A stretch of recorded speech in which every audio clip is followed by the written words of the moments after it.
मानन्दकरं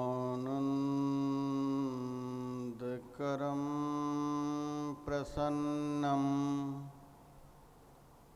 ज्ञानस्वरूपं निजबोधरूपं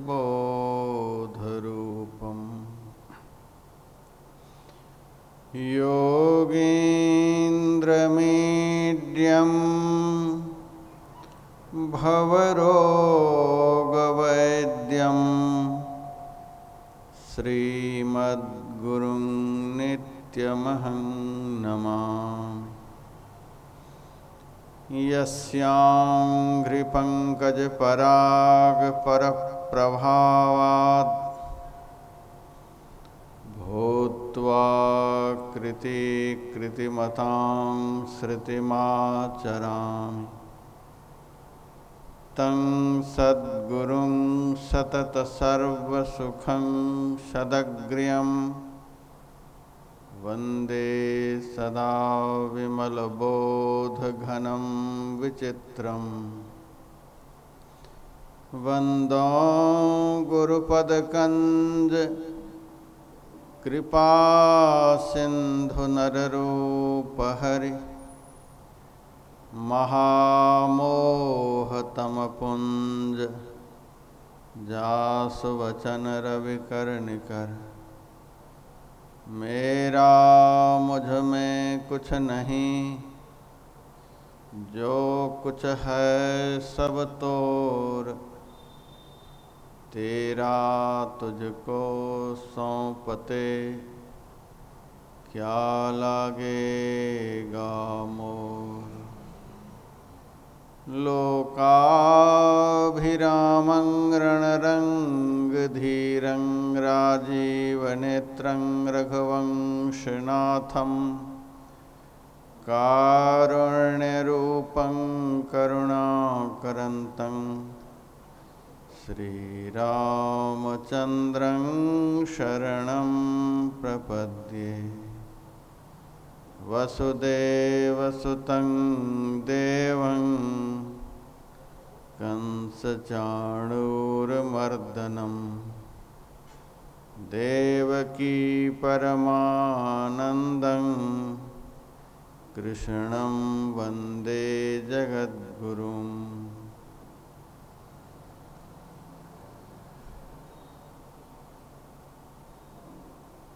मानव जीवन का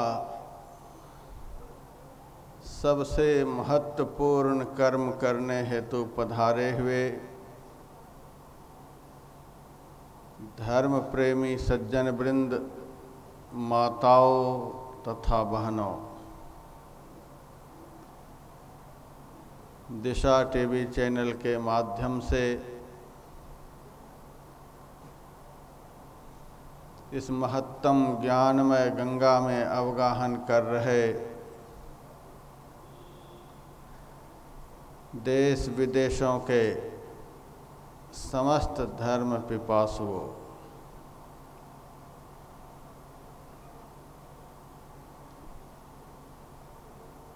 आज इस गीता ज्ञान यज्ञ का चौथा दिन है।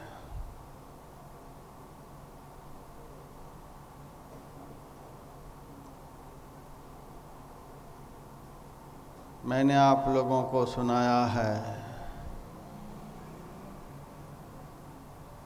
गीता में 18 अध्याय हैं और सभी अध्यायों के साथ भगवान वेदव्यास जी ने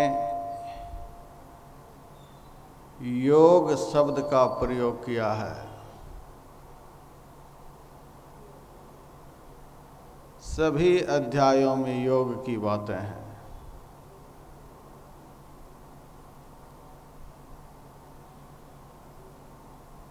प्रथम अध्याय का नाम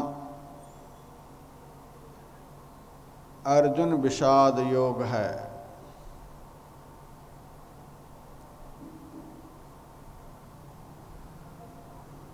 अपने स्वजन संबंधियों को सामने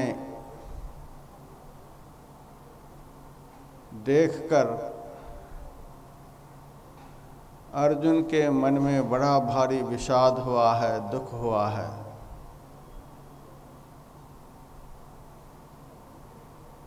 दुख तो हम लोगों को भी होता है, विषाद हम लोगों के मन में भी होता है,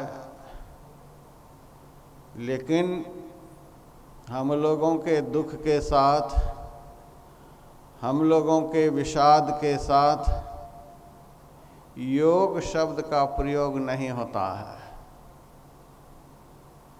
लेकिन अर्जुन के विषाद के साथ योग शब्द का प्रयोग हुआ है। यह बहुत आध्यात्मिक बात है। अर्जुन के मन में विषाद हुआ, अर्जुन के दिल में दुख हुआ, कष्ट हुआ, तो अर्जुन सुनाया किसको? अर्जुन रोया किसके सामने? अर्जुन अपना विषाद प्रकट किया किसके सामने? एकमात्र भगवान के सामने। अर्जुन को पता था हमारे अंदर का विषाद, हमारे अंदर का दुख, हमारे जीवन का संकट, हमारी समस्त पीड़ाएं भगवान अवश्य ही हरण कर लेंगे। रोना चाहिए उनके सामने जो हमारी आंसू को इस तरह से पोंछ डाले कि कभी रोना नहीं पड़े। दुख प्रकट करना चाहिए उनके सामने जिनके सामने दुख प्रकट कर फिर दुखी नहीं होना पड़े, सदा सदा के लिए हमारे दुख संताप को हरण कर ले। दिल की बातें सुनानी चाहिए उनके सामने जो हमारे दिल की बातों को अच्छी तरह से समझते हों।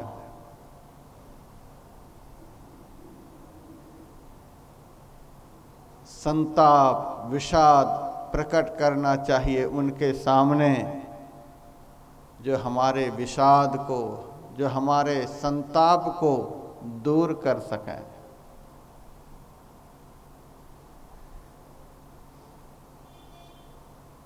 महाराज दशरथ को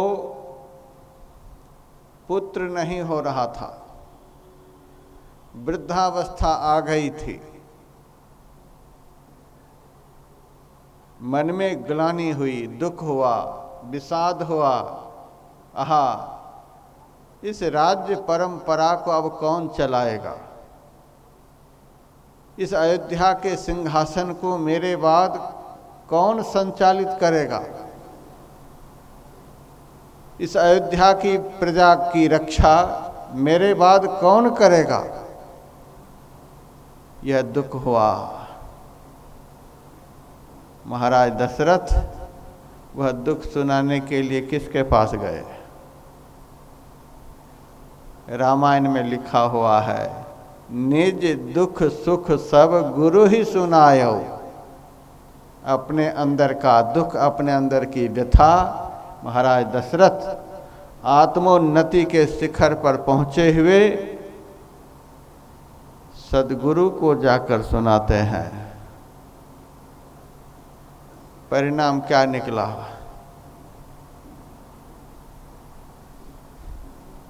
दुख तो इस बात का था कि हमारे घर में एक भी पुत्र नहीं, इस अयोध्या का राज्य कौन संभालेगा? ऐसे को जाकर दुख सुनाया कि एक दुख था, एक पुत्र का दुख था, और उस सदगुरु ने उनके घर में 4 पुत्र को प्रकट कर दिया।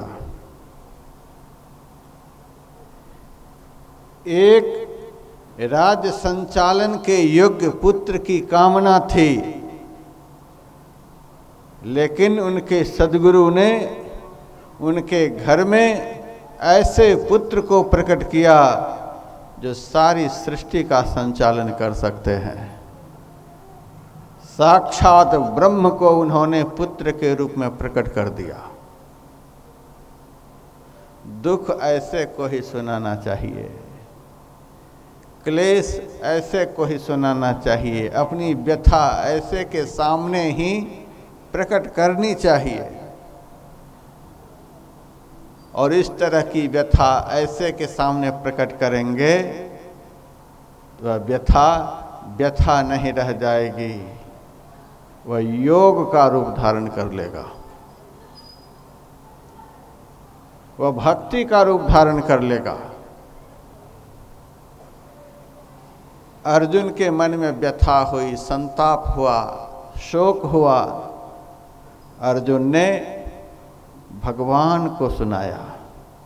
महाराज दशरथ संत को सुनाए और अर्जुन ने भगवंत को सुनाया। दोनों में कोई अंतर नहीं है।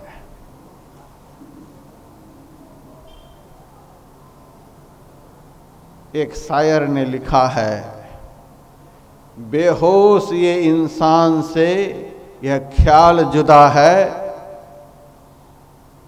जाहिर में है मोहम्मद, बातिन में खुदा है। अंदर में जो विराजमान हैं उनको भगवंत कहते हैं। वे ही भगवंत जब भक्तों के कल्याण के लिए, भक्तों का मार्गदर्शन करने के लिए सगुण साकार रूप में प्रकट हो जाते हैं, तो वे ही भगवंत संत कहलाते हैं। इसीलिए तुलसीदास जी महाराज ने लिखा, संत भगवंत अंतर निरंतर नहीं, किमपि मति विमल कह दास तुलसी। संत भगवंत में कोई अंतर नहीं। अंदर की आँख से भगवंत दिखलाई देते हैं और बाहर की आँख से संत दिखलाई देते हैं। ताकत दोनों में एक ही है, ताकत में कोई कमी नहीं। जो भगवंत कर सकते हैं वह संत कर सकते हैं, जो संत कर सकते हैं वह भगवंत कर सकते हैं। कोई अंतर नहीं। अंतर इतना ही है कि संत का दर्शन हुए बिना, प्रत्यक्ष परमात्मा का दर्शन हुए बिना, अंदर में विराजमान जो प्रत्यक्ष अप्रत्यक्ष परमात्मा है उनका दर्शन नहीं हो सकता। प्रत्यक्ष परमात्मा संत हैं, अप्रत्यक्ष परमात्मा भगवंत हैं। इतना ही अंतर है। तो अर्जुन के मन में विषाद हुआ तो भगवान को सुनाया और किसी से नहीं सुनाया। और भगवान ने ऐसा विषाद नष्ट किया कि अर्जुन ने भगवान के सामने कहा, नष्टो मोह। आपके उपदेश से, आपके दिए हुए ज्ञान से मेरा मोह नष्ट हो गया। बड़ा भारी मोह हुआ था अर्जुन को। ये मेरे मामा हैं, ये हमारे चाचा हैं, ये हमारे भाई हैं। भगवान को छोड़कर, जो हमारे हैं उनको छोड़कर पराये को हमारे हमारे कह रहा था। यही तो मोह है। अपना को हम आज तक नहीं समझ पाए, पराये को अपना समझकर बैठे हुए हैं और अंत काल में धोखा खाते हैं। दुनिया के सब मित्र घनेरे, सब माया की फांसी। दास मलु का यही जान के, मित्र कियो अविनाशी। परमात्मा को छोड़कर यदि मेरा शब्द का प्रयोग और किसी के लिए हुआ तो अंत काल में धोखा खाना पड़ेगा। जोरू कौन खसम है किसका, कौन किसी के नाते हैं, आया जम जब दिया नगारा, साफ अलग हो जाते हैं। यमदूत जब सामने प्रकट हो जाता है, सब के सब खड़े खड़े रह जाते हैं, देखते रह जाते हैं, किसी में ताकत नहीं अंत काल में उसकी रक्षा कर सके। कहाँ अपना हुआ।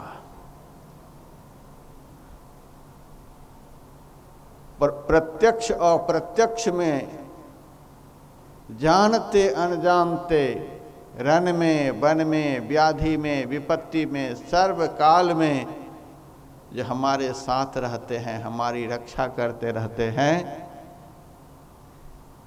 वे ही हमारे हैं।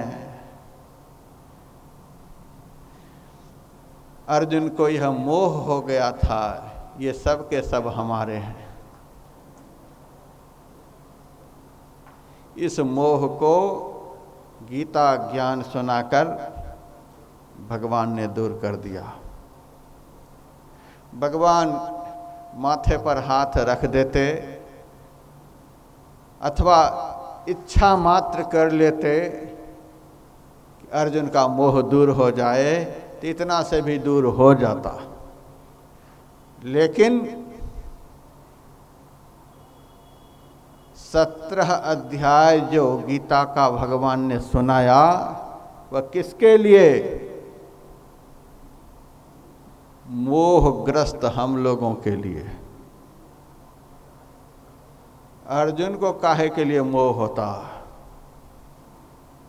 गीता के 10वां अध्याय को विभूति योग कहा जाता है। भगवान ने बतलाया, यह हमारी विभूति है, यह हमारी विभूति है, यह हमारी विभूति है।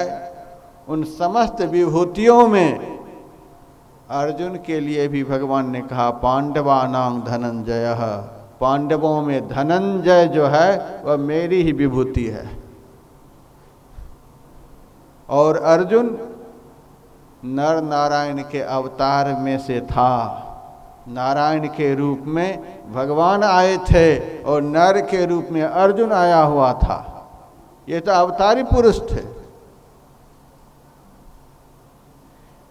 यह भी हम कह सकते हैं, महाभारत के अनुसार साक्षात देवराज इंद्र का अंश ही अर्जुन के रूप में प्रकट हुआ था। उनको क्या मोह था? अर्जुन को क्या भ्रम था? जब भगवान से सहायता मांगने के लिए दुर्योधन गया था, तो उस वक्त पीछे से अर्जुन भी गया हुआ था। भगवान अपने महल में विश्राम कर रहे थे। भगवान को पता था कौन कौन आने वाले हैं। पहले दुर्योधन आया। भगवान के सिर के पास कुर्सी लगी हुई थी। दुर्योधन ने देखा भगवान विश्राम कर रहे हैं, चुपचाप बैठ गया, सिरहाने में बैठ गया। और एक कुर्सी लगी हुई थी पैर के पास। पीछे से अर्जुन आया, लेकिन कुर्सी पर नहीं बैठा, कुर्सी को हटा दिया,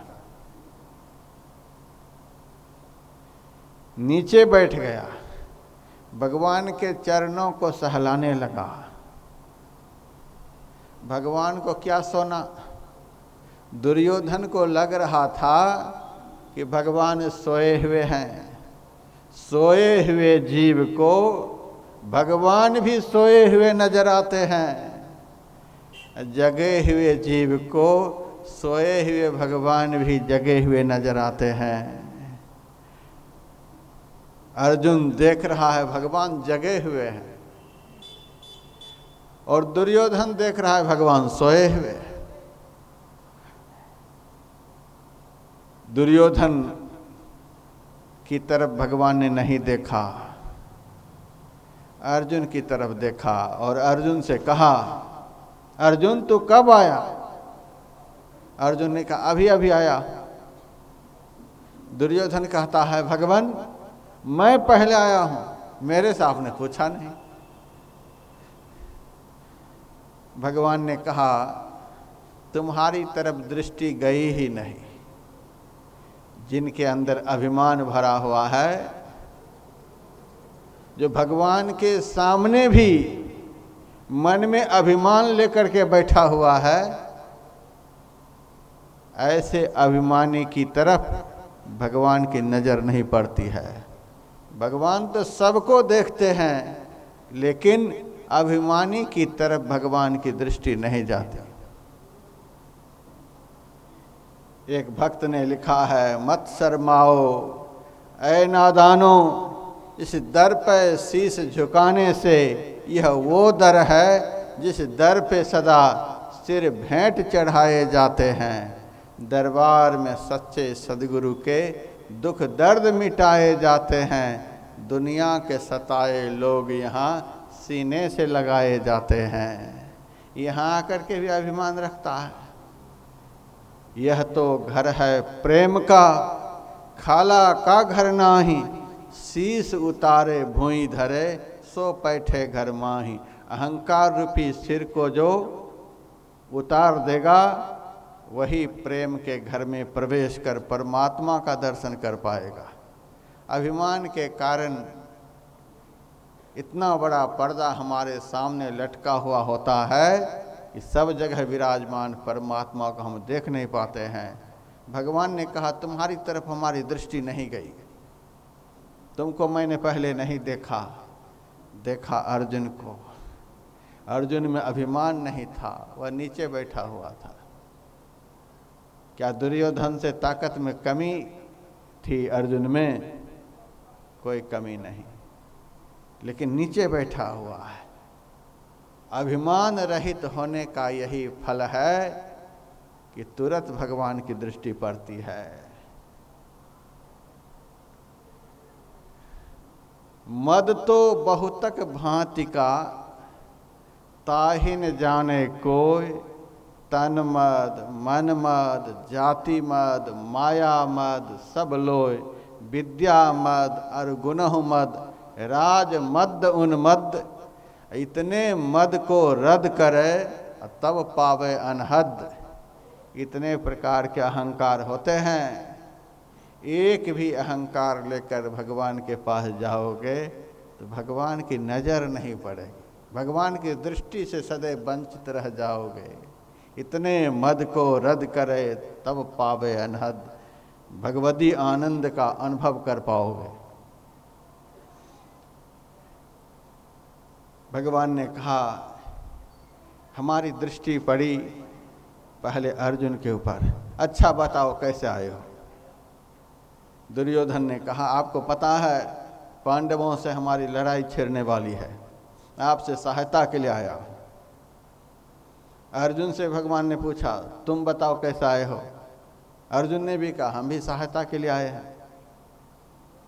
भगवान ने कहा एक और हमारी 2 अक्षौहिणी नारायणी सेना रहेगी और एक तरफ मैं रहूंगा, लेकिन मैं हथियार नहीं उठाऊंगा, युद्ध नहीं करूंगा।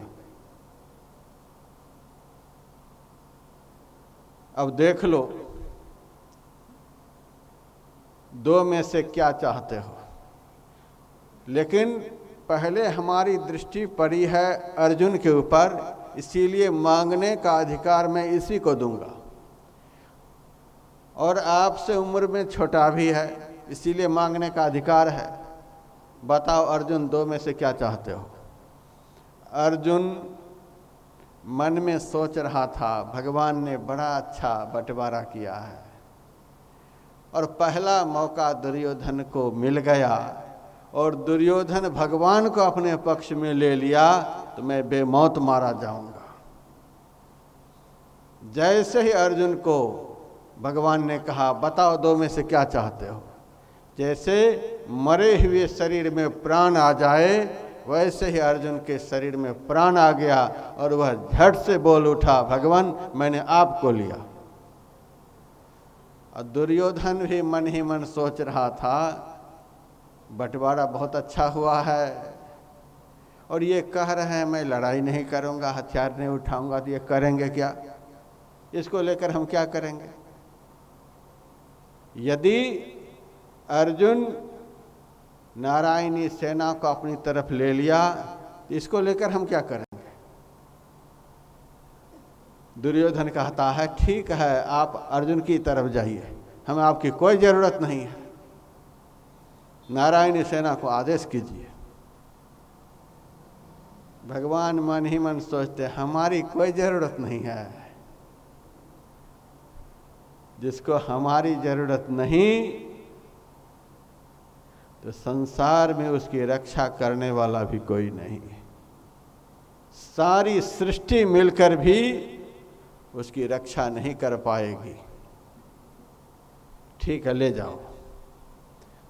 दुर्योधन 2 अक्षौहिणी सेनाओं को लेकर के चला गया। अब भगवान अर्जुन से परीक्षा लेते हैं। अर्जुन, पहला मौका तुमको दिया गया था, लेकिन तू ठगा गया। लड़ाई के मैदान में लड़ने वाले की ज़रूरत होती है। मैंने पहले कह दिया मैं हथियार नहीं उठाऊंगा, युद्ध नहीं करूंगा, फिर तूने मुझे लेकर क्या किया? अर्जुन ने कहा मैं ठगा गया, हमारी तो जीत हो गई। ठगाया तो दुर्योधन, लड़ने के लिए तो भगवान मैं ही अकेले काफी हूं। हमारे गांडीव धनुष में वह ताकत है कि एक ही दिन में महाभारत की लड़ाई को समाप्त कर सकता हूं। मेरे भाई भीम की गदा में इतनी ताकत है कि एक ही दिन में महाभारत के सारे वीरों को समाप्त कर सकते हैं। लड़ने के लिए मैंने आपको नहीं लिया है, हथियार उठाने के लिए मैंने आपको नहीं लिया है। तो भगवान ने कहा फिर किस लिए मेरे को लिया? अर्जुन ने कहा मैं अपने जीवन का बागडोर आपके हाथों में सौंप कर मैं निर्द्वंद हो जाना चाहता हूँ, भय से मुक्त हो जाना चाहता हूँ, सारे दुखों से मुक्त हो जाना चाहता हूँ। अब सौंप दिया इस जीवन का सब भार तुम्हारे हाथों में। अब जीत तुम्हारे हाथों में, हार तुम्हारे हाथों में। बस भगवान के सामने अपने को सरेंडर कर देना है, यही जीवन का आनंद है। इस कदर भगवान को अर्जुन जानता था, पहचानता था। ऐसे अर्जुन के मन में मोह हो सकता है? कदापि नहीं। मोह तो हम लोगों को है, मोह में हम लोग पड़े हुए हैं। अर्जुन के अंदर में कोई मोह नहीं था, लेकिन हम लोगों के लिए अर्जुन ने अपने अंदर में मोह को प्रकट किया है, और अर्जुन के बहाने हम लोगों के मोह को दूर करने के लिए भगवान ने अर्जुन को गीता ज्ञान दिया है। हम लोगों के मोह को दूर करने के लिए, हम लोगों के दुखों को दूर करने के लिए, हम लोगों के अंदर के संताप को नष्ट करने के लिए गीता में भगवान का उपदेश हुआ है। अर्जुन ने भगवान से कह दिया नष्टो मोह, मेरा मोह नष्ट हो गया, मैं समझ गया आपके सिवा कोई भी नहीं, मेरा एकमात्र आप। स्मृतिर्लब्ध्वा, मैं अपने ज्ञान में आ गया। अब तक मुझे अपना ज्ञान नहीं हुआ था, इसीलिए मुझे लगता था ये भाई, ये भतीजे, ये पिता, ये माता, अपना ज्ञान होते ही ये सब खत्म हो जाता है। अब तक अपना ज्ञान नहीं हुआ है, इसीलिए अलग अलग हमें दिखलाई देते हैं, ये हमारे, वो हमारे, वे हमारे। जिस दिन अपना ज्ञान हो जाएगा उस दिन सब हमारे, सब हमारे लगेंगे। अपना ज्ञान हो जाने के बाद अपने सिवा तो संसार में कुछ है ही नहीं। आपके अंदर जो है वही हमारे अंदर है, वही आपके बगल वाले के अंदर में है। जैसे एक ही आकाश सृष्टि के अंदर के सारे तत्वों में व्यापक होता है, वैसे ही एक ही अंतरात्मा समस्त प्राणियों के अंदर में विराजमान है। जिस दिन अपना ज्ञान हो जाएगा उस दिन आप देखेंगे अपने सिवा तो कुछ संसार में है ही नहीं, सब हम ही हैं, सब हम ही हैं। पराया खत्म हो जाएगा। एकनाथ जी महाराज जा रहे थे भगवान शिव को जल चढ़ाने के लिए। उनको क्या जल चढ़ाना था, हम लोगों को ज्ञान देने के लिए वे जा रहे थे। उनके साथ में गांव नगर के बहुत सारे लोग भी जा रहे थे। सब बोल बम करते हुए चले जा रहे थे।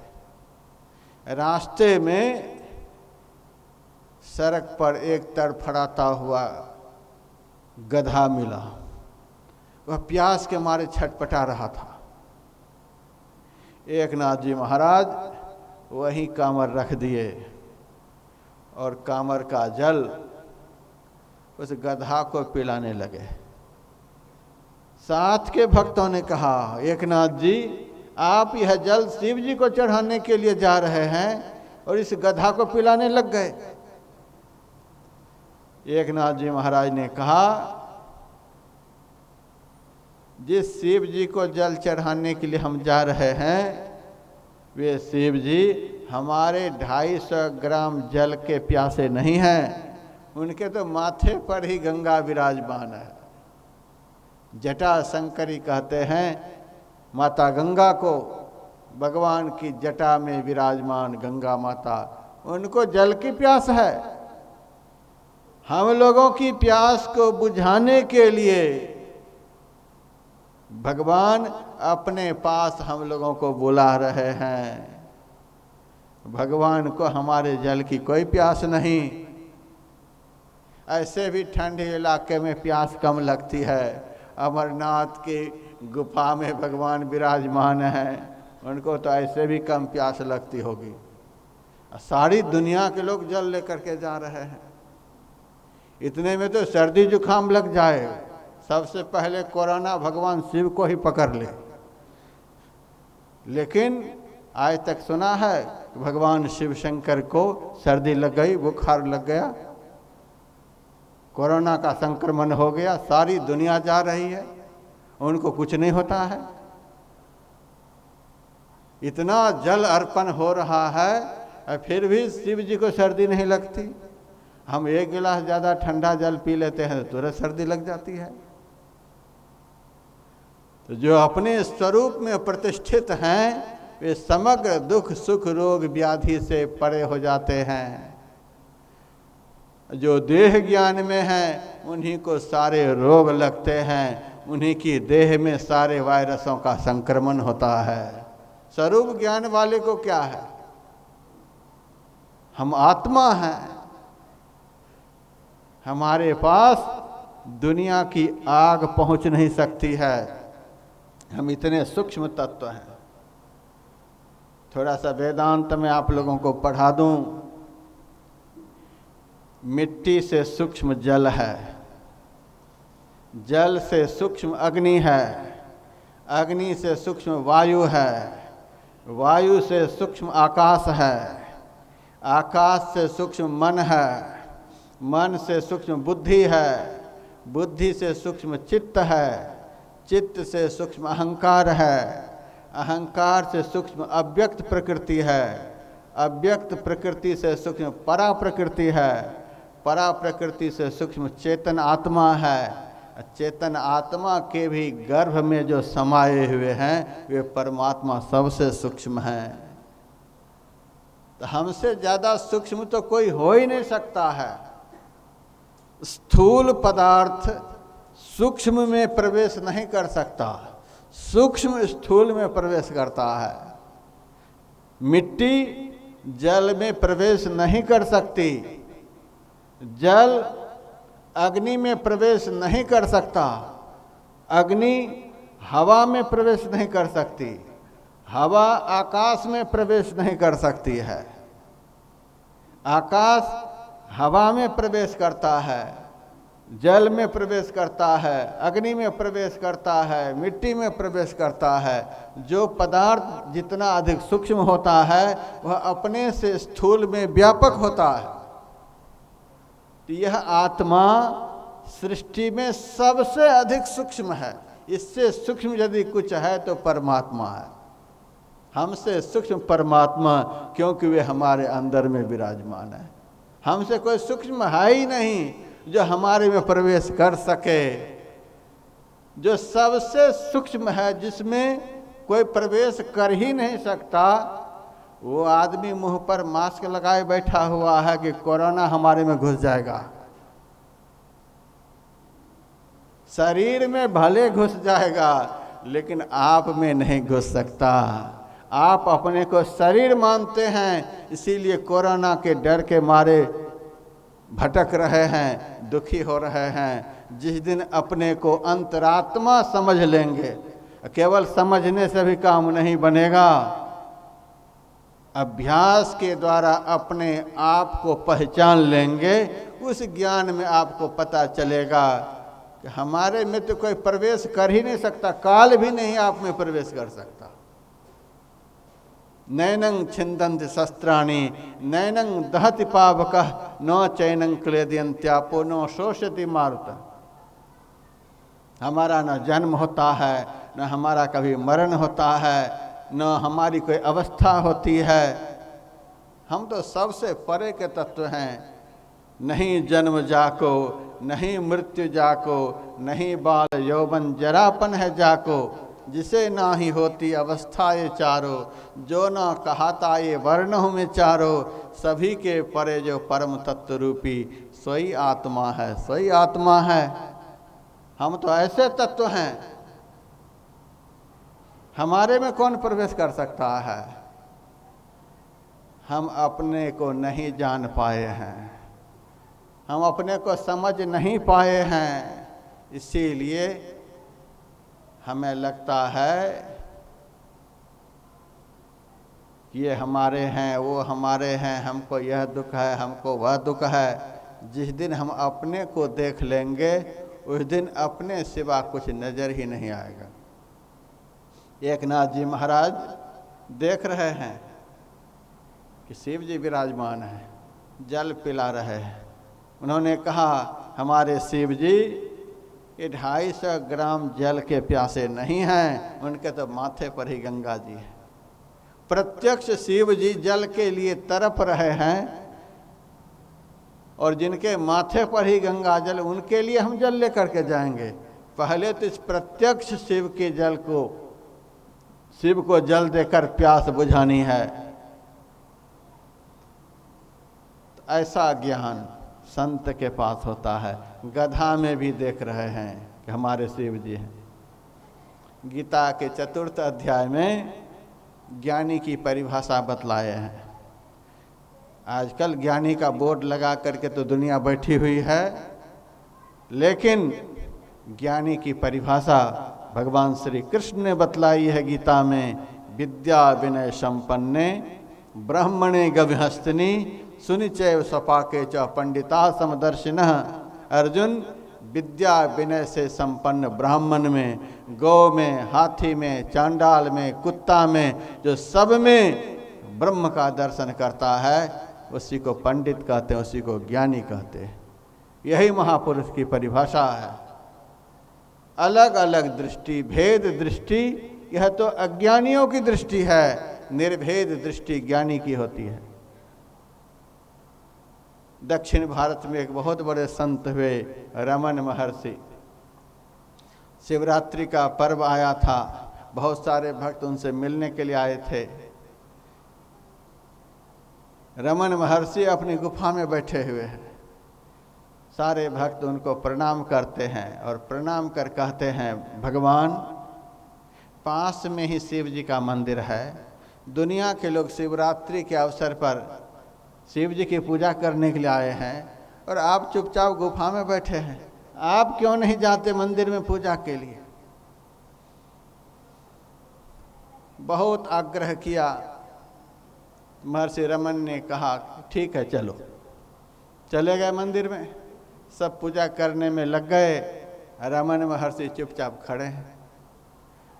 बारंबार भक्त लोग कहते भगवान आप मंदिर में आकर भी पूजा नहीं कर रहे हैं। महर्षि रमन ने कहा किसकी पूजा में करूं सो बताओ, बताओ मैं किसकी पूजा करूं। तो भक्तों ने कहा शिव जी की। महर्षि रमन ने कहा शिव जी हमसे कितना अलग हैं सो बता दो, कितने इंच हमसे दूर हैं। हमसे शिव जी की दूरी कितनी है वह दूरी बतला दे। हमसे अलग होंगे तभी तो हम उनको चंदन लगाएंगे, हमसे वे अलग होंगे तभी तो तिलक करेंगे, तभी तो फूल चढ़ाएंगे, तभी तो बिल्वपत्र चढ़ाएंगे, तभी तो हम प्रणाम करेंगे। हमसे अलग हों तब तो यह सब हम करेंगे। तू ही व्यापक है फूलों में, तू ही व्यापक है मंदिर में। भला भगवान को भगवान पर कैसे चढ़ाऊँ मैं? न बाहें हैं, न गर्दन है, न सीना है, न पेशानी। तू है निर्लेप नारायण, कहाँ चंदन लगाऊँ मैं? लगाना भोग का तुमको यह भी अपमान करना है। जो सब जग को खिलाते हैं उसे कैसे खिलाऊं मैं? दूरी बताओ। जो भगवान से अपनी दूरी को मानता है, भगवान हमसे दूर हैं, वे इस तरह से भटक रहे हैं, वे इस आडंबर में फंसे हुए हैं। संत की तो दूरी खत्म हो गई है। इसीलिए संत भगवंत में कोई अंतर नहीं। महर्षि रमन ने कहा बड़ी मुश्किल से तो 2 से 1 बन पाए हैं, फिर 1 से 2 करना चाहते हो? ये दूरी को मैंने खत्म कर दिया। भजन करते करते दूरी खत्म हो जाती है। गई पूतली लोन की, था समुंदर लेन। आपा गली पानी भई, कौन कहे अब बैन। नमक की पुतली समुद्र की गहराई का पता लगाने के लिए चली। जाते जाते रास्ते में ही गलकर समुद्र के जल में लीन हो गई, एक हो गई। अब कौन कहे समुद्र की गहराई कितनी है। उसी तरह से भजन के द्वारा अंदर की यात्रा करते करते करते भगवान में ही भक्त मिलकर एक हो जाता है। जल तरंग जीव जल ही समाइया, त्यों ज्योति संगी ज्योति मिलाइया। कहु नानक भ्रम कटे के बारा, बहुरिन होइए जवला जीव। जैसे जल का तरंग जल में ही लीन हो जाता है, उसी तरह से यह जीव रूपी तरंग परमात्मा रूपी जल में मिलकर एक हो गया। अब किसकी पूजा करे? ऐसी अवस्था में मोह नहीं होता है, सब एक हो जाता है। स्वामी राम तीर्थ से उनके साथियों ने कहा था, यह पागल आदमी, इतनी अच्छी नौकरी मिली थी, इतना अच्छा परिवार, सबको छोड़कर सन्यासी बन गया। स्वामी राम तीर्थ ने कहा पागल तो हम जरूर हैं, लेकिन असली पागल हैं। इस बिगड़े हुए दिमागों में अमृत के गुच्छे हैं। हमें पागल ही रहने दो, हम पागल ही अच्छे हैं। और बात रही कि परिवार को छोड़कर साधु बन गया। साधु इसीलिए बन गए, पहले मेरा परिवार बहुत छोटा था, 2 बच्चे हमारे थे, 1 पत्नी हमारी थी, 3 में ही हम सिमटे हुए थे। मेरा परिवार 3 में ही सीमित था। इस छोटा सा परिवार में मन नहीं लग रहा था। साथियों ने कहा अब तो वह भी गया, पत्नी भी गई, बच्चे भी गए, अब क्या बचा? का छोटा परिवार खत्म हो गया, अब बहुत बड़ा परिवार मेरा हो गया। बहुत बड़ा परिवार कहाँ, अब तो सारा संसार ही मेरा परिवार हो गया। जिसको भी मैं देखता हूँ सब मेरा परिवार, जिसको भी मैं देखता हूँ सब मेरा परिवार।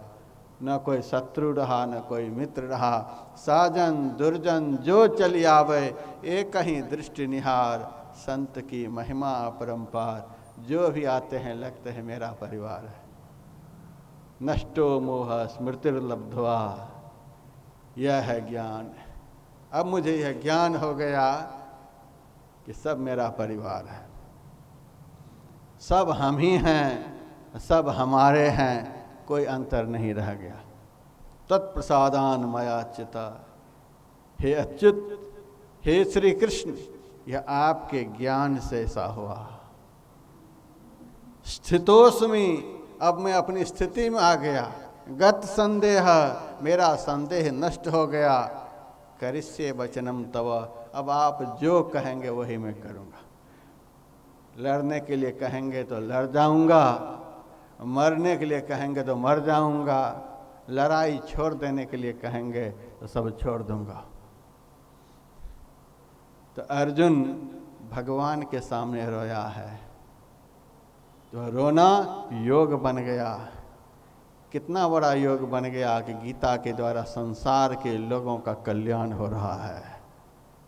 वह गीता कितना बड़ा योग बन गया, भगवान का उपदेश कितना बड़ा योग बन गया कि भगवान से कितने का वियोग हो रखा था, भगवान के साथ सबका संजोग हो गया। अर्जुन के कारण इतना बड़ा ज्ञान का संचार भगवान के मुखारबिंद से हुआ। यह पहला अध्याय अर्जुन विषाद योग का मतलब यह हुआ, जिस तरह से अर्जुन के मन में दुख हुआ, विषाद हुआ, अर्जुन वह विषाद, वह दुख भगवान के सामने रोया है, भगवान के सामने प्रकट किया है। हम लोगों के जीवन में दुख आता है तो ढोल बजाते रहते हैं, कभी उसके पास जाकर कहेंगे, कभी उसके पास जाकर कहेंगे। दुनिया के लोग सब खुद दुखी हैं, वे आपके दुख को क्या दूर करेंगे?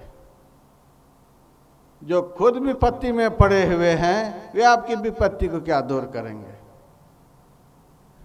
हजरत ख्वाजा हसन बसरी एक बादशाह के दरबार में गए। बादशाह ने कहा, बैठो हजरत, कैसे पधारे हो? उन्होंने कहा, मुझे बड़ी भूख लगी है, कुछ मांगने के लिए आया हूँ। बादशाह ने कहा, अभी हमारी नमाज का समय है, थोड़ा सा बैठो, मैं नमाज गुजार लेता हूँ, उसके बाद आप जो जो कहोगे सो सब मैं दे दूँगा। हसन बसरी ने कहा, ठीक है, नमाज गुजार लो। नमाज पढ़ने लगा। नमाज पढ़ते पढ़ते नमाज जब ख़त्म हो गई तब वह खुदा से इबादत करने लगा। आ अल्लाह परवरदिगार, हमारे फौज को कामयाबी दे, हमारी देह को तंदुरुस्ती दे, हमारे खजाना को बरकत दे। क्या क्या कहने लगा। हसन बसरी उठे और वहाँ से चल दिए। बादशाह नमाज गुजार कर जब दरबार में आया, देखता है फकीर तो निकल गया यहाँ से। बाहर झांक कर देखा तो चला जा रहा था। बड़ी तेजी से गया, चरणों पर माथा टेक कर कहता है, हजरत हमसे क्या खता हुई, क्यों नाराज होकर आप जा रहे हैं? हसन बसरी ने कहा, खता तुमसे नहीं हुई, खता तो हमसे हुई। कहा आपसे? कहा हाँ, हमसे खता हुई। मैं तो समझ रखा था कि मैं ही एक गरीब हूँ, लेकिन यहाँ आने पर पता चला तू तो मेरे से भी ज़्यादा गरीब हो। मैं गरीब हूँ, मैं मुल्क का बादशाह, आप मुझे गरीब कह रहे हो? कहा और क्या, जब तक तुम्हारे दिल में मांग है, दो दो लगा हुआ है, यह दो वह दो, तब तक तो अमीर कहाँ, तब तक तो बादशाह कहाँ। अभी तो मैंने अपने कान से सुना, किससे कह रहा था, यह दे वह दे वह दे। तो जिससे तू मांग रहा है मैं भी अब जाकर उसी से मांग लूँगा।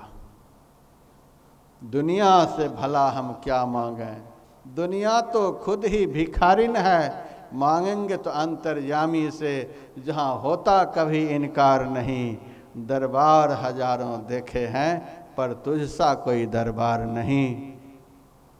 एकमात्र दाता परमात्मा है, ईश्वर हैं, जहाँ जाकर के सबकी मांग ही खत्म हो जाती है। दुनिया के लोग क्या हमारे दुख को दूर करेंगे, जो खुद दुखी हैं। हमारे दुख को बढ़ा सकते हैं, हमारे दुख को कोई घटाने वाले संसार में नहीं है। तो पहला अध्याय के द्वारा हमें यह ज्ञान मिलता है कि यदि जीवन में दुख आए तो जिनके पास सब दुख सुनाने के लिए जाते हैं, जो सबके दुख को दूर करने का सामर्थ्य रखते हैं, एकमात्र उनसे दुख सुनाना। यदि जीवन में विपत्ति आए तो जो सबकी विपत्ति को दूर कर सकते हैं उनसे अपनी विपत्ति सुनाना। जो खुद विपत्ति में पड़े हुए हैं वे तुम्हारी विपत्ति को दूर नहीं कर पाएंगे। जो खुद संतप्त हैं उनके पास जाकर के संताप सुनाओगे, तुम्हारा संताप बढ़ जाएगा। जो सारी सृष्टि के संताप को दूर कर सकते हैं उनके पास जाकर के संताप सुनाओगे तो संताप दूर हो जाएंगे। पहला अध्याय के द्वारा ही हमको यह ज्ञान मिल जाता है, एक मालिक को छोड़कर, एक परमात्मा को छोड़कर सुनाने के लिए, रोने के लिए, हाथ फैलाने के लिए कहीं भी नहीं जाओ। तुलसीदास जी महाराज ने विनय पत्रिका में लिख दिया, जग जांचिए काहू न। हे संसार के लोगों, संसार में किसी से मांगना मत। जग जांचिए काहू न। यदि मांगे बिना नहीं रहा जाता है तो जिए जांचिए जानकी जान ही रे। तो तुम्हारे हृदय में जो जानकी के जान हैं अर्थात भगवान विराजमान हैं उनसे मांग। जिए जांचिए जानकी जान ही रे, जही जांचत जांचक ताजरी जाए, जो जारत जोर जहाँ नहीं रे। जिनसे मांगने पर मांगना ही खत्म हो जाता है, कोई इच्छा नहीं रह जाती है। प्रहलाद ने भगवान से कुछ मांगा, कुछ भी नहीं। क्या बाकी रह गया पाने को? विभीषण ने भगवान राम से जाकर कुछ मांगा है? आप रामायण पढ़कर देखें, पाने के लिए क्या बाकी रह गया विभीषण को? और भी बड़े बड़े संत हुए, भगवान से कुछ मांगे हैं? साकत नर प्राणी सद भूखे, नित भूखन भूख करी जाए। संसार के विषयी लोग ही दिन रात मांगते रहते हैं। जो भगवान के सच्चे भक्त होते हैं, गुरु नानक देव जी महाराज कहते हैं, वसुधा सपत दीप है सागरु, मथि संजमी कारी धरी जाए। मेरे ठाकुर के जन इन्हुन बांछहीं, हरि मांगहीं हरि रसु दीजय। 7 द्वीप हैं धरती पर, धरती के 7 विभाग हैं। धरती के अंदर जितने भी खान हैं, 7 समुद्र भी हैं, समुद्र के अंदर जितने रत्न हैं, धरती के अंदर के सारे खान को, समुद्र के अंदर के सारे रत्नों को निकाल करके भगवान के सच्चे भक्त के सामने कोई रख दे। गुरु नानक देव जी महाराज कहते हैं, मेरे ठाकुर के जन इन्हुं न बांछहीं। हमारे भगवान के जो सच्चे प्यारे हैं वे इन सब वस्तुओं को नहीं मांगते हैं। वे मांगते क्या हैं? हरि मांगहीं। वे भगवान से मांगते हैं। भगवान से क्या मांगते हैं? हरि रसु दीजय। हे प्रभु, आप में जो आनंद है, आप में जो शांति है, आप में जो अखंड सुख है, वह मुझे दीजिए। आपके सिवा हम और कुछ चाहते ही नहीं। हरि मांगहि हरि रस दीजय। लेकिन हम लोगों को तो इतनी भूख है कि न जाने किस किस के पास मांगने लग जाते हैं। मांग बढ़ती चली जाती है, मांग कभी घटती नहीं है। ऐसे से मांगो कभी मांगना नहीं पड़े। ऐसे को एक बार देख लो कि फिर देखना नहीं पड़े। ऐसे से जाकर मिल जाओ कि फिर किसी से मिलना नहीं पड़े। ऐसे के पास पहुंच जाओ कि फिर कहीं जाना नहीं पड़े। ऐसे के सामने रो कि जीवन में कभी रोना नहीं पड़े। वह रोना, वह जाना, वह मिलना, वह देखना तुम्हारे लिए जोग बन जाएगा। गीता का पहला अध्याय यही है, अर्जुन विषाद योग। अर्जुन के सामने विषाद हुआ, अर्जुन के मन में विषाद हुआ। अर्जुन ने भगवान को सुनाया और भगवान ने उनके सारे विषाद को दूर कर दिया। तो भगवान के सामने रोना भी यह योग कहलाता है। भगवान के सामने अपना दुख प्रकट करना भी यह योग कहलाता है, यह भक्ति है। इतना विश्वास है आपके अंदर में कि आप भगवान से कहते हैं और किसी से नहीं कहते हैं। इसका मतलब यह हुआ कि आपका सीधा संबंध भगवान से है। इसीलिए आपके जीवन में कुछ भी होता है तो आप केवल भगवान से कहते हैं। इसी का नाम भक्ति है। आपके जीवन में जो भी संकट आए, जो भी क्लेश आए, आप औरों से नहीं कहकर जो सही में आपके हैं उनसे सुनाएं। इसी को भक्ति कहते हैं। इसीलिए इस अध्याय का नाम योग से संबंधित हुआ है, अर्जुन विषाद योग। पहला अध्याय में तो अर्जुन बोल रहा है। 18 अध्याय हैं गीता के। पहला अध्याय में भगवान श्री कृष्ण का वचन नहीं है। दूसरे अध्याय के 11वें श्लोक से भगवान कृष्ण का वचन शुरू होता है। असली गीता तो दूसरे अध्याय के 11वें श्लोक से शुरू है।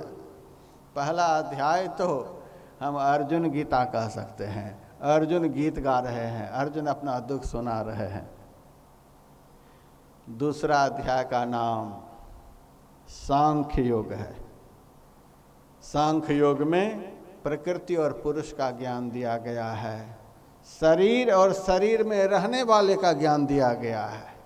संसार और संसार में समाये हुए जो तत्व हैं उसका ज्ञान दिया गया है।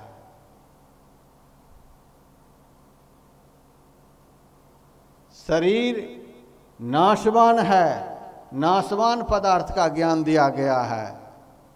और शरीर में विराजमान जो है वह अविनाशी है, अविनाशी पदार्थ का ज्ञान दिया गया है। शरीर बचाए बच नहीं सकता, भगवान ने कह दिया है। शरीर बचाए बच नहीं सकता।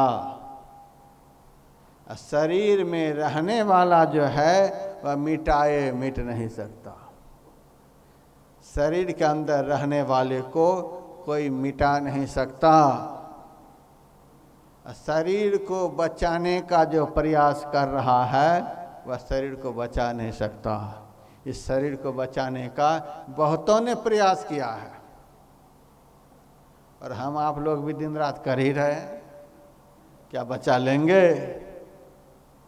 आज तक शरीर किसी का बचा नहीं है। भगवान राम भी शरीर लेकर के आए तो भगवान राम का भी शरीर नहीं रहा। भगवान कृष्ण भी शरीर लेकर के आए, भगवान कृष्ण का भी शरीर नहीं रहा। वे भी शरीर छोड़ करके गए हैं। उनके शरीर को अर्जुन ने जलाया है, ऐसा महाभारत में लिखा हुआ है। जो जो शरीर लेकर के आए उनको शरीर छोड़ करके जाना पड़ा है। शरीर तो भगवान का भी समाप्त हुआ है। और जिन्होंने तप के बल से भगवान का अपना पुत्र बना लिया हम यह भी कह सकते हैं भगवान के बाप कहलाए राजा दशरथ, भगवान के बाप का भी शरीर अमर नहीं हुआ। भगवान कृष्ण के पिता का भी शरीर अमर नहीं हो सका। हिरण्यकश्यपु ने ब्रह्मा जी से वरदान मांगा, मैं अजर अमर हो जाऊं। ब्रह्मा जी ने कहा, अजर अमर तो मैं भी नहीं हूं, तू कैसे अजर अमर हो जाएगा? कहा, मुझे यही वरदान चाहिए, मैं अजर अमर हो जाऊं। तब ब्रह्मा जी ने कहा, देखो अजर अमर तो तू हो ही, तू अपने को देख, तू अजर अमर है। तू शरीर नहीं शरीर में रहने वाला है, तू अजर अमर है। यह क्या वरदान मांग रहा है? कुछ और मांग ले। जो अजर अमर है ही, वह क्या अजर अमर का वरदान मांग रहा है? हिरण्यकश्यपु ने कहा, यह मुझे भी पता है कि मैं अजर अमर हूँ, लेकिन मैं जो वरदान मांग रहा हूँ इस शरीर के लिए, मेरा शरीर भी अजर अमर हो जाए। ब्रह्मा जी ने कहा, शरीर तो एक दिन मेरा भी खत्म हो जाएगा, मैं भी अजर अमर नहीं, मेरा शरीर अजर अमर बिल्कुल नहीं, मेरा शरीर नष्ट हो जाएगा, कोई और वरदान मांग ले।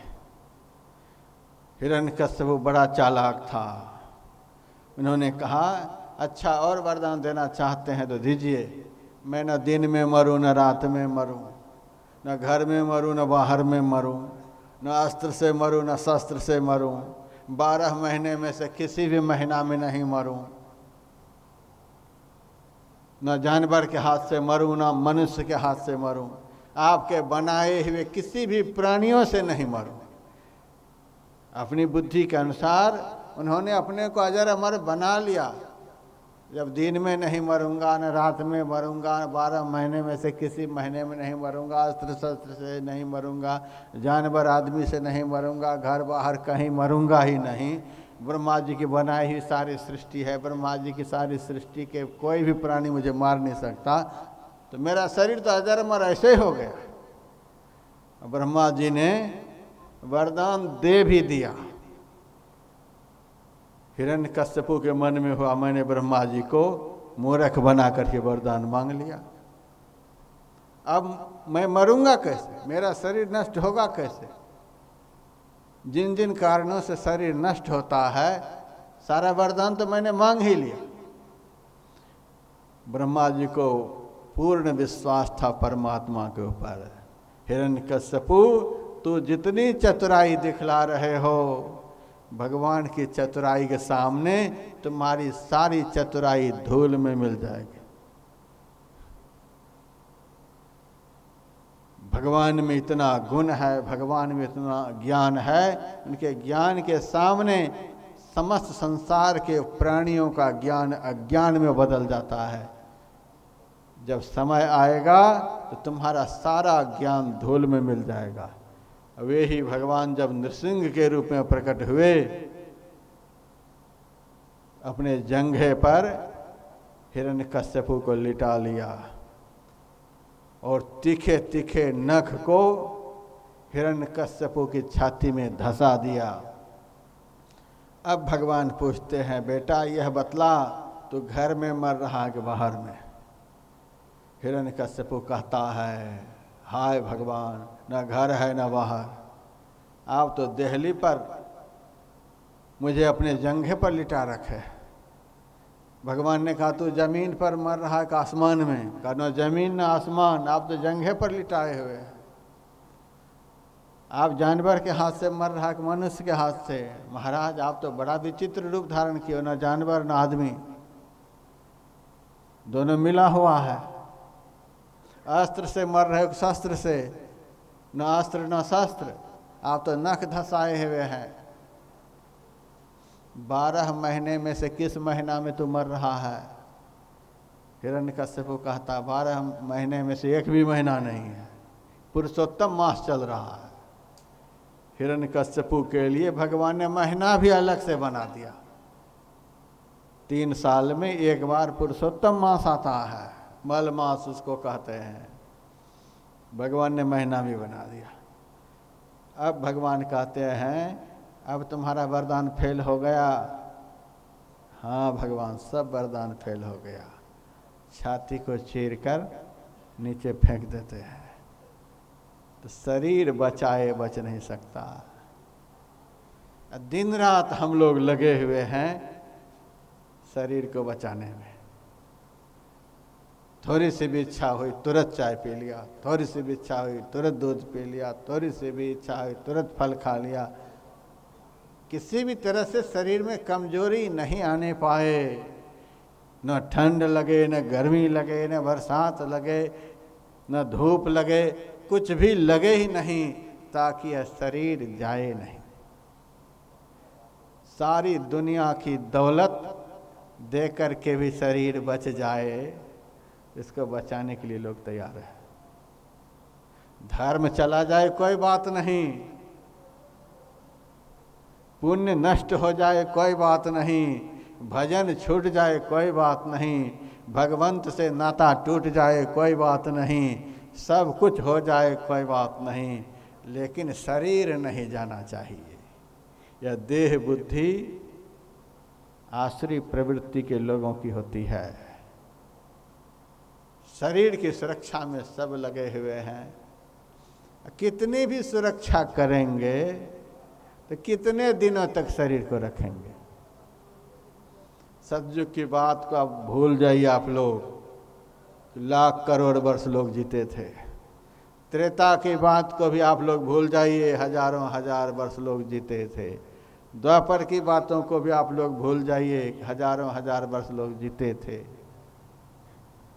द्वापर युग का अंत जब हुआ तब भगवान श्री कृष्ण ने देह का त्याग किया। कितनी उम्र थी भगवान की? 125 साल। अब हम लोग कितना जिएंगे? नज़र से तो देख ही रहे। यह बात सुनाने की है। सब लोग अपने नगर शहर में देख रहे हैं। अब कितने दिनों तक जिएंगे? जैसे जैसे कलयुग की आयु बढ़ती जाएगी वैसे वैसे मनुष्य की देह की आयु घटती चली जाएगी। और रामायण में तुलसीदास जी ने लिख दिया है, लघु जीवन संवत पंचदशा। कलयुग की आखिरी चरण में मनुष्य की आयु 15 साल की रह जाएगी। 15 साल तक शरीर रहेगा। अब जो लोग सोचते हैं कि अब जन्म लेकर के हम 100-150 साल जिएंगे, बहुत मुश्किल है। 60, 70, 50 में ही लाइन क्लियर है। इतनी कम आयु हमारी देह की है, तब भी हम लोग दिन रात इसी की सुरक्षा में लगे हुए हैं। दिन रात इसी की सुरक्षा में। मुर्दा से कितना प्रेम हम लोगों को हो गया है, हम कह नहीं सकते। यह शरीर एक दिन मरने वाला है। यह शरीर चेतन नहीं है, यह शरीर जड़ है। जड़ को ही मुर्दा कहते हैं। मुर्दा से हमारा प्रेम हो गया है। जिंदा से कितने लोग प्रेम करते हैं? जिंदा से प्रेम करने वाले को संत कहते हैं। जो जिंदा से प्रेम करे हुए संत हैं। घर से हमारा कितना प्रेम है। घर क्या है? जड़ है, मुर्दा है। सोना चांदी हीरा जवाहर ये सब क्या है? जड़ है। इनसे प्रेम करने वाले मुर्दा से प्रेम कर रहे हैं। ईश्वर अंश जीव अविनाशी, चेतन अमल सहज सुख राशि। यह जीव ईश्वर का अंश है, यह चेतन है, यह निर्मल है, यह सहज सुख की राशि है। और इस शरीर को जड़ कहा गया है, नाशवान कहा गया है। तो जिसका नाश होता है उसको जड़ कहते हैं, वह मुर्दा है। आत्मा और परमात्मा से जो प्रेम नहीं करते हैं उनको हम कह सकते हैं कि मुर्दा से प्रेम करने वाले हो। सब मुर्दा से प्रेम करने वाले। मुर्दा से प्रेम करने वाले को क्या कहेंगे? स्मशान घाट में चांडाल रहता है, वह मुर्दा का कफन हरण करता है, वहाँ से लकड़ी अपने घर में लाता है। मुर्दा से प्रेम करने वाले को चांडाल कहते हैं। हमारी मानवीय दृष्टि ही खत्म हो गई। हम तो मुर्दा से प्रेम करने लग गए, जिंदा से प्रेम करते कहाँ हैं? तो जिंदा हम हैं। अपने से प्रेम है? कितने लोगों को अपने से प्रेम है? लेकिन जितनी देर के लिए आप लोग यहाँ कथा में बैठे हो, सत्संग में बैठे हो, उतनी देर के लिए मैं आप लोगों के लिए कह सकता हूँ कि आप लोग अपने से प्रेम कर रहे हो, आप लोग जिंदा से प्रेम कर रहे हो। अन्न और जल यह शरीर का भोजन है, इससे शरीर की रक्षा होती है। सत्संग और भजन यह आत्मा का भोजन है, इससे आत्मा की रक्षा होती है। अभी आप लोग सत्संग कर रहे हैं, अभी आप लोग भजन कर रहे हैं, यह आत्मा का भोजन है। तो आत्मा की चिंता नहीं। 60 साल, 70 साल, 80 साल शरीर हमारा रहेगा, हमारे लड़के बच्चे का शरीर भी इसी अनुपात में रहेगा, और इसी से हमारा प्रेम। अपने प्रेम को बेच दिया मुर्दा के हाथ में, इन्हीं सब से हमारा प्रेम है। अपने से प्रेम करो, यथार्थ में जो तुम्हारा अपना है उनसे प्रेम करो। जो खत्म हो जाने वाला है, जो मर जाने वाला है, जो विनश जाने वाला है, उनसे यदि प्रेम करोगे तो रोना धोना कभी खत्म नहीं होगा। देर सवेर रोना ही पड़ेगा, इसके अलावा कुछ हाथ लगने को नहीं है। घर से प्रेम करोगे, घर एक दिन ढह जाएगा, जरूर ढहेगा। इंजीनियर समय सीमित कर देते हैं, इस मकान की आयु इतने साल है, इस पुल की आयु इतने साल है। उतना साल पूरा हो जाने के बाद नोटिस भेज देते हैं, इस पुल पर अब वाहन नहीं चलेगा। घर पर नोटिस भेज दिया जाता है, या घर कब टूटेगा पता नहीं, घर खाली करो। मुंबई सब में जा कर के देखिएगा, खंडर मकान पड़ा हुआ है। घर तो है लेकिन कोई रह नहीं रहा, नोटिस भेज दिया गया। तो जितना जो कुछ भी है सब खत्म हो जाने वाला है। खत्म हो जाने वाले से प्रेम करेंगे तो रोना पड़ेगा, खत्म होने पर रोना पड़ता है। पुत्र के शरीर से प्रेम करेंगे तो पुत्र का शरीर एक दिन खत्म होगा, खत्म होने पर रोना पड़ेगा। घर आपका ढह जाएगा, व्यापार एक दिन समाप्त होगा, रोना पड़ेगा। दुनिया का जो कुछ भी आप देख रहे हैं सब खत्म होने वाला है। खत्म होने वाले से प्रेम करेंगे तो रोना कभी खत्म नहीं होगा। जो कभी खत्म होता ही नहीं उनसे प्रेम करेंगे तो आनंद कभी खत्म होगा ही नहीं। जिसका कभी नाश होता ही नहीं उनसे प्रेम करेंगे, आपके सुख का नाश कभी होगा ही नहीं। संत कबीर साहब एक दिन नहा धो करके बैठे, सुंदर सुंदर भोजन अपने से बनाकर खा लिए, सुंदर कपड़ा पहन लिए, माथे पर टोप रख लिए, बड़े खिलखिला करके हंसने लगे। भक्तों ने कहा, महाराज आज आप बड़े खुश लग रहे हो, क्या बात है? कबीर साहब ने कहा, आज मैं मरूंगा। महाराज मरने के नाम से दुनिया घबराती है और आप बड़े खुश हो रहे हो। हाँ, आज मैं बहुत खुश हूँ, आज मैं मरूंगा। जा मरने से जग डरे, मेरे मन आनंद, कब मरी हों कब पाई हों पूरन परमानंद। मेरा शरीर मर जाएगा, मैं मरने वाला नहीं। शरीर मरेगा और शरीर में रहने वाला जो है, इस शरीर में रहते रहते जिनसे प्रेम किया है उनसे जाकर मिल जाऊंगा। कब मरी हों कब पाई हों पूर्ण परमानंद।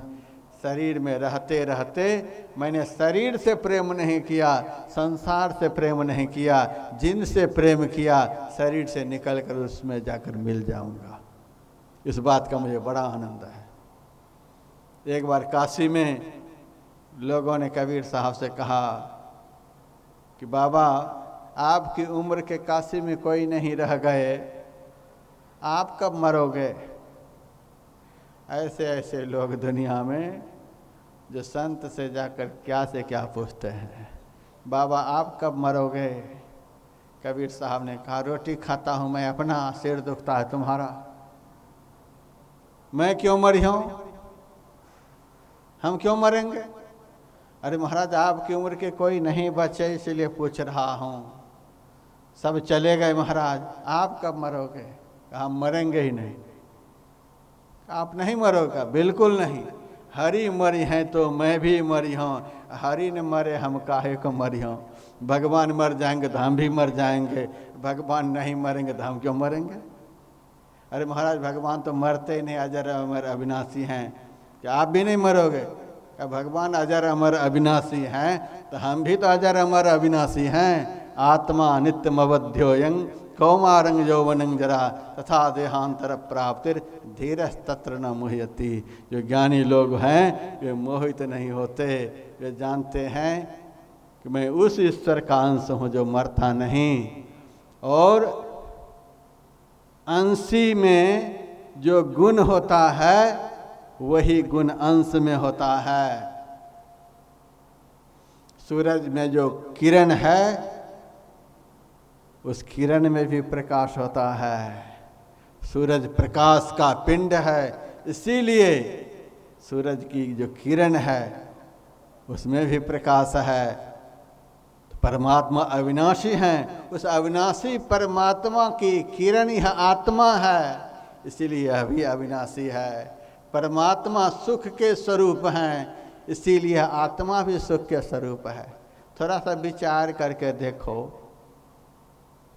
सुख हमारे में है कि सुख संसार में है? हम यदि शरीर में नहीं रहेंगे तो संसार से सुख मिलेगा?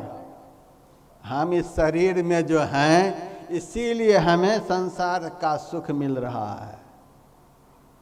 आँख में यदि हमारी रोशनी नहीं रहे तो दुनिया को देखने का सुख मिलेगा? नहीं मिलेगा। कान में यदि हमारी शक्ति नहीं पहुँचे, कान बहरा हो जाए तो सुनने का सुख मिलेगा? हम जब कान में पहुँचते हैं तब हमें सुनने का सुख मिलता है। हमारी शक्ति यदि नाक में नहीं पहुँचे तो सुगंध दुर्गंध का ज्ञान होगा, फूल की खुशबू का सुख मिलेगा? नहीं मिलेगा। हमारी शक्ति यदि जीभ में नहीं पहुँचे तो रोटी जो खाते हैं रोटी खाने का सुख मिलेगा? नहीं मिलेगा। हम यदि पैर में नहीं रहें तो चलने फिरने का सुख हमें मिलेगा? हम यदि हाथ में नहीं रहें तो लेने देने का सुख हमें मिलेगा? हम यदि मन में नहीं रहें तो संकल्प विकल्प का सुख मिलेगा? हमारी ही शक्ति सारी इंद्रियों में समाविष्ट है, इसीलिए इंद्रियों के द्वारा हमें संसार के विषयों का सुख मिलता है। हमारे रहने से इंद्रियों के माध्यम से हमें सुख मिलता है। सुख के स्वरूप तो हम हैं, आँख नहीं, कान नहीं, हाथ नहीं, पैर नहीं और यह संसार नहीं। हमारे रहने से हम जब तक शरीर में रहते हैं तब तक हम जो कुछ भी कहलाना चाहें कहला सकते हैं। अभी हमारे सामने डॉक्टर पवन जी बैठे हुए हैं। एक न एक दिन कभी न कभी इनके शरीर से प्राण निकलेगा। प्राण के निकलने के बाद तब इनके मृत शरीर को कोई डॉक्टर नहीं कहेगा, तब कोई डॉक्टर नहीं। जब तक जीवित हैं तभी तक डॉक्टर साहब कहलाते हैं, जब तक शरीर में प्राण है तभी तक कोई वकील साहब कहलाते हैं, जब तक शरीर में प्राण है तभी तक कोई राष्ट्रपति कहलाते हैं, प्रधानमंत्री कहलाते हैं, धनवान कहलाते हैं, बलवान कहलाते हैं, पुत्रवान कहलाते हैं। शरीर से प्राण निकलने के बाद तब यह शरीर क्या कहलाता है? मुर्दा। प्राण निकलने के बाद कोई यह नहीं कहता यह पहलवान मुर्दा है, यह डॉक्टर मुर्दा है, यह वकील मुर्दा है, यह पुत्रवान मुर्दा है, यह धनवान मुर्दा है, कहता कोई? हम जब तक शरीर में हैं तभी तक ये सारी संज्ञाएं हमें प्राप्त होती हैं। हमारे रहने से ही सब कुछ है, हमारे चले जाने के बाद कुछ भी नहीं है। इसीलिए कहा चेतन अमल सहज सुख राशि। हम जब तक इस शरीर में हैं तभी तक यह शरीर प्यार करने के लायक है। छोटा छोटा बालक है, धूल धूसरित शरीर है, टट्टी पेशाब शरीर में लगा हुआ है, तब भी माता पिता के सामने आता है, माता पिता उससे प्यार करते हैं। ऐसा नहीं धूल धूसरित शरीर है, टट्टी पेशाब लगा हुआ है तो धक्का मारकर उस बच्चे को बाहर निकाल देता है, सो बात नहीं।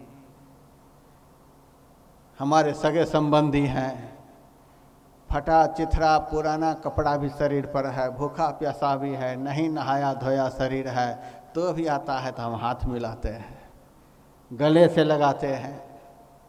जब तक शरीर में प्राण है तब तक हम गले से लगाते हैं, प्यार करते हैं, मुंह चूमते हैं।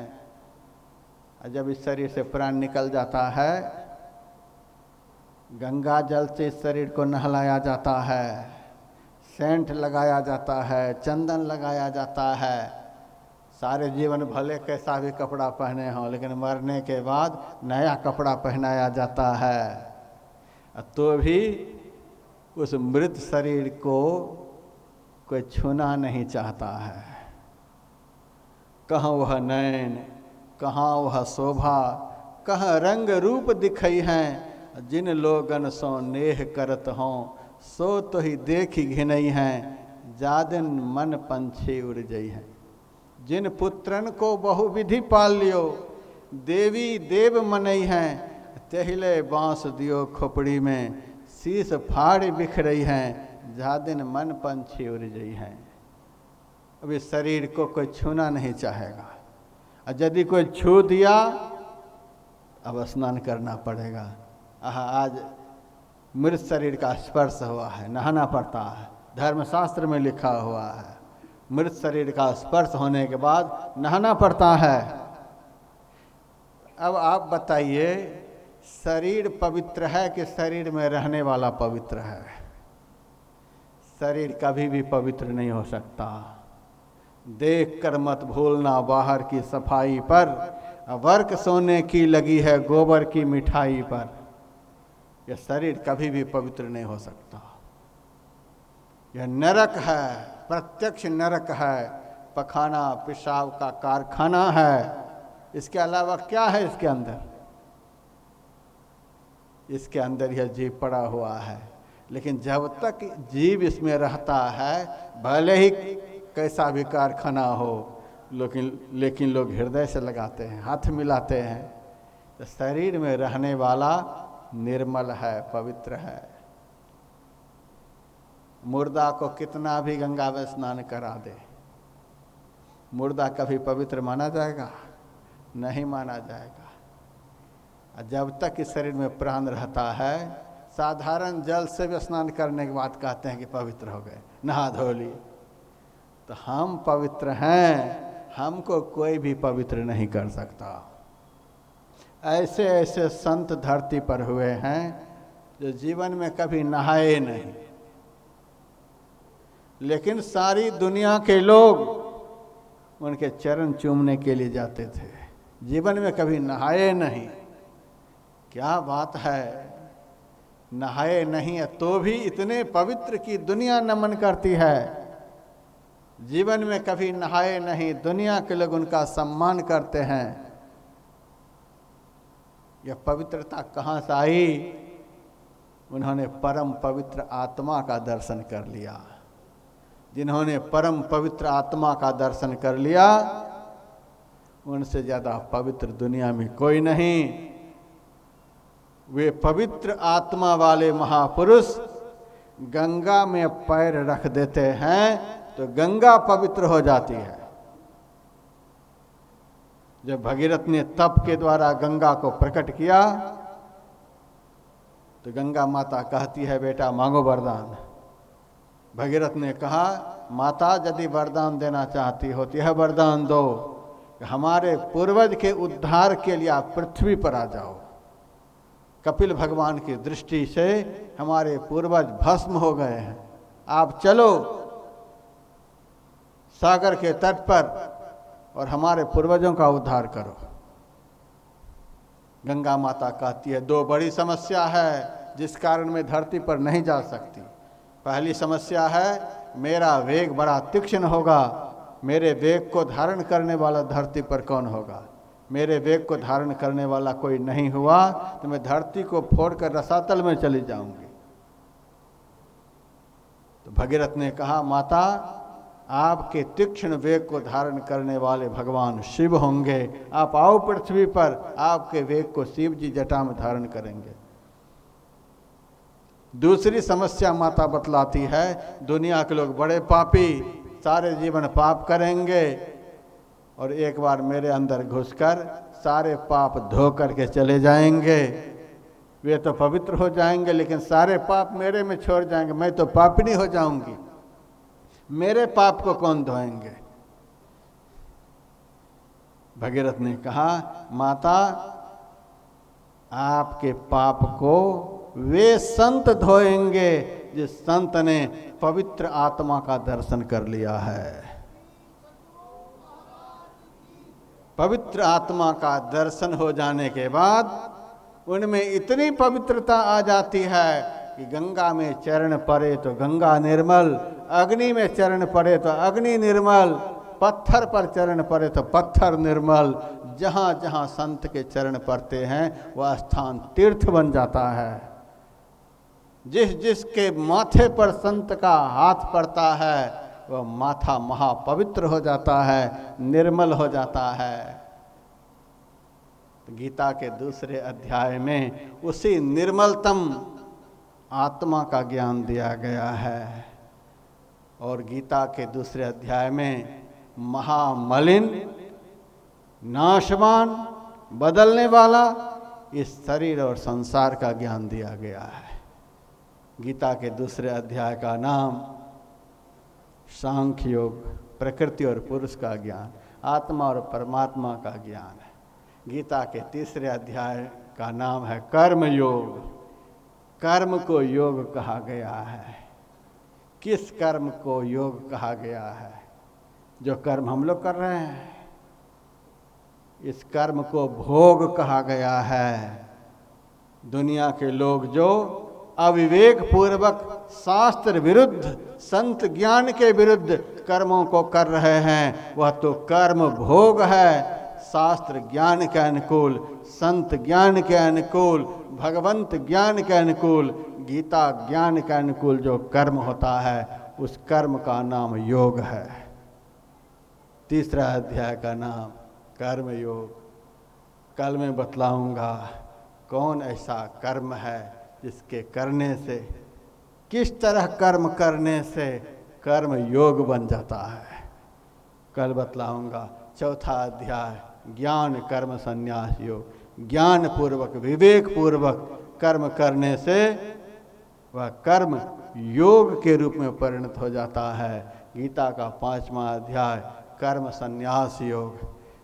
कर्म करें लेकिन कर्म में आसक्ति नहीं हो। हम तो पहले सुना देते हैं, मेरा मुझ में कुछ नहीं, जो कुछ है सब तोड़, तेरा तुझको सौंपते क्या लागेगा मोर। यही तो गीता का 5वां अध्याय है। छठा अध्याय आत्म संयम योग, ध्यान योग। कल का प्रसंग बड़ा ही विलक्षण होगा। साफ सुथरा प्रसंग होगा। जो आज तक इस यज्ञ में भाग नहीं ले सके हैं, कल भाग लेकर के गीता के सार का दोहन करके अपने जीवन को कल्याण में बना करके जाना। गीता का सार ज्ञान कल सुनाया जाएगा। इन्हीं शब्दों के साथ सबकी शुभोन्नति चाहता हुआ मैं अपने प्रवचन को विराम देने के लिए जा रहा हूँ।